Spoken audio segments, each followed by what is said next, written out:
Shire's the perfect parallel. Shire's the one where you look and I know and Shire did not coach anywhere else but Duke. Exactly. Todd Golden is one that people are pointing to because Stephen and Todd have similarities and are like brothers when you listen to them talk about it.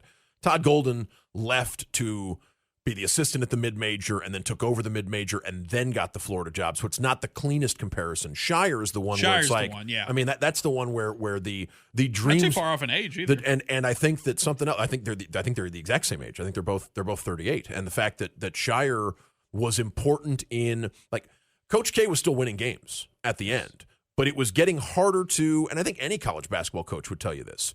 Like, the older you get, the more generations that are removed from you and the players that you're coaching, because college basketball is going to be 18 to 22-year-old players, no matter how old you are. Like, that's how old the players are going to be. It becomes tougher to relate to those players, and I think it helps to have someone who was more recently a player himself. And in the case of Stephen Pearl, he can relate to he the last couple of years, he's been able to relate to the fact that he played for Bruce Pearl. Like, he was someone who had been asked to do everything those players were asked to do, just like Jon Scheyer had played for Coach K, and I think it gave him credibility with those players that he was trying to coach, beyond the possibility that there was nepotism or favoritism involved or something like that. I think the credibility of, you're a former player for this guy who's worked, a successful one who worked your way up to the position you're in now.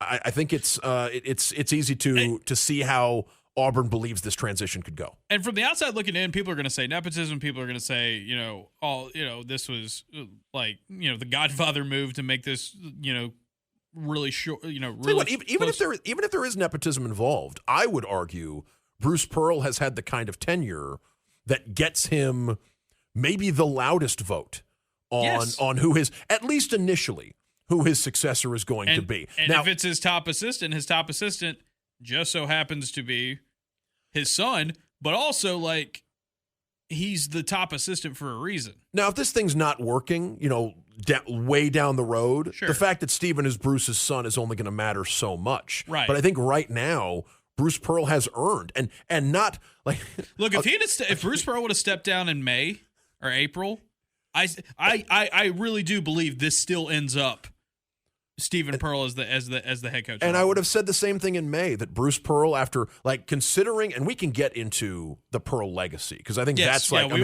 will. And we will. Like, but he's had the kind of tenure. And when you think about taking a program from here to there, right? From where they were when he arrived and what their history was to where they were when he left. That's the kind of tenure where you get a vote, and maybe the only vote on who your successor is going to be. I saw a story over the weekend that contractually Mike Gundy gets a say in who his successor is at Oklahoma State. That's written in. I don't know what kind of vote he gets, but I think the way things are going right now, I don't know if he gets to choose who it's going to be. Bruce Pearl has earned the right to have a very loud voice as far as choosing who the next guy is. At least for a couple of years at the very least, to see. It's a 5-year deal right now, and it's going to be interesting to see